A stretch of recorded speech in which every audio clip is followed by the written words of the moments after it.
Okay. Okay. Okay. Johnson and Johnson Inclusive Workplace Plan by me, Kaya Norton. Why Johnson and Johnson? I chose this company because I've known about them for a really long time. I remember using their products when I was little, and even still now when I'm not little anymore. I see them everywhere, so I figured it would be cool to get a more in-depth look at a company that I know so well, but I don't really know them so well. Like I recognize them, I don't know a lot about them. They were founded in 1886 by a pharmacist named Robert Wood Johnson, along with his two brothers, Edward Mead Johnson and James Woods Johnson. Their company was based off of one of the brothers' research that they were looking into airborne germs and infectious diseases. It only took until 1887 for them to decide to incorporate it as Johnson & Johnson. Then in 1888, they released a book called Modern Methods of Antiseptic Wound Treatment. It was the first mainstream guide to treating injuries. And in 1921, they released the first Band-Aid along with first aid kits. And in 1944, the company went public. In July of this year, according to NPR, Johnson & Johnson allegedly targeted black women with products linked to cancer. The National Council of Negro Women were who filed the allegation towards the company. The executive director of the council, Janice Mathis, said that this company, through its words and images, told black women that we were offensive in our natural state and needed to use their products to stay fresh. Which made them pretty upset, obviously, because it sounds like really bad. And then after being told that by the company, many women did in fact use the company's products every day to stay fresh. But so did family members and everybody that they referred to it, and they started developing illnesses like mesothelioma and ovarian cancer. An example of something they've done in ways they've excelled in diversity is in November of 2020, they signed a big check aimed at upping diversity, offering a 5-year, $100 million pledge to eliminate health inequalities for black people and other communities of color in the U.S.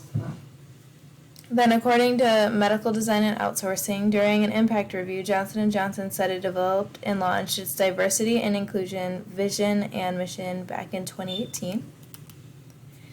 Then the inclusive workplace model, according to the author Michael Moore-Barak, it refers to a work organization that is not only accepting and using the diversity of its own workforce, but also is active in the community, participates in state and federal programs to include working poor people, and collaborates across cultural and national boundaries with a focus on global mutual interest.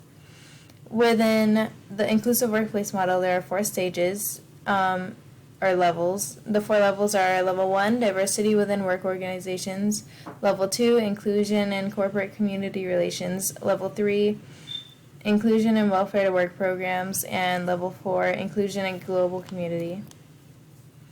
So level 1 is essentially just dealing with internal relations within a company among their employees rather than within an exclusionary workplace where it's just based around the assumption that all workers need to conform certain organizational values that were already pre-established before they got there. So basically just trying to make everybody conform to the one standard that was already there at the company instead of letting people come and switch up the norm and be themselves and use their own personality. They'd rather everybody just conform and be all the same like robots. How I would promote that, I would implement several different policies, one of which would be anyone who was caught discriminating against anyone should be reported to the manager and then, up the ladder and then fired, because discrimination isn't something that should be tolerated in any workplace, not only in workplaces, but anywhere else. It just shouldn't be tolerated anymore. It never should have been tolerated, but especially now, And another thing as a part of a hiring process, I would ensure that everyone takes a course on treating others fairly and with the same amount of respect you'd like to be shown by others. So just making sure that everybody is, acting how they're supposed to. Level 2 is relating to the organization's sense of being a part of its surrounding community. And so exclusionary companies usually do things differently than inclusive ones because they don't usually care about being involved in their community. They only do things for financial stakeholders. Basically, they just want to make money. They don't care about making a difference.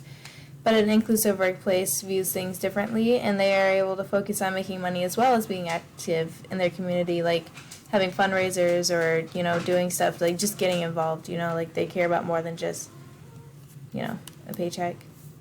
And then how to incorporate it would be hosting charitable events, and the money that was raised through those events could be used for things going towards the community, like food, fixing roads, fixing up schools, whatever's needed, Could be donated to shelters, just however they can help.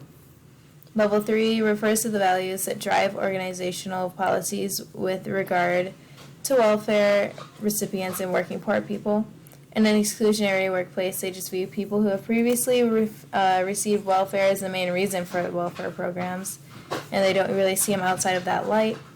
But inclusive organizations see people in a more positive light, such as like people who can move up in ranks, just like they have potential basically, like they're not just, whatever.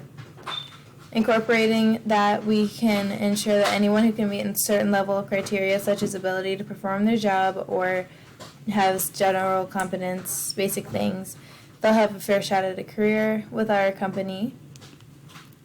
Level 4 refers to the organization's positions with respect to international collaborations.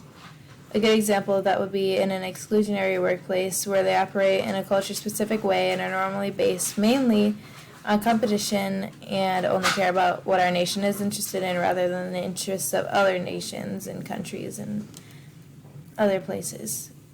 And we accept and embrace everyone's differences at our company, and that goes for different cultures as well. If we need to send someone from our country, our company somewhere else, like across the country, we're going to make sure that they're prepared for the different culture and the different standards in the other countries so they don't accidentally, so they just don't seem ignorant and, offend somebody on accident because they don't know what they're talking about. Something like that. And then there's my references. All right.